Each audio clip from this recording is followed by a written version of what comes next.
পাক বলেছেন শোনেন, ইল্লা মান তাবা, যে অনেক গুনাহ করেছে, শিরিক করেছে, জেনা করেছে, মদ খেয়েছে, বেদাত করেছে, হারাম খেয়েছে, আল্লাহ পাকের অবাধ্য হয়েছে, নামাজ পড়ে নাই, যাকাত দেয় না, ইত্যাদি ইত্যাদি অনেক অন্যায় করেছে,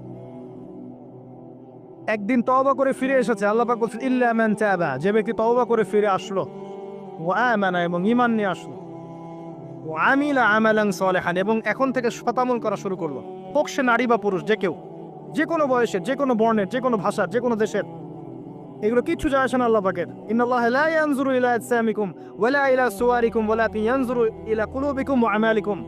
আল্লাহ পাক শুধু কলব দেখেন, আমল দেখেন, রক্ত মাংস বর্ণ এগুলো দেখেন না। আল্লাহ পাক ফিরে এসেছে, আমল, ঈমান এনেছে, আমলও সালেহ করেছে।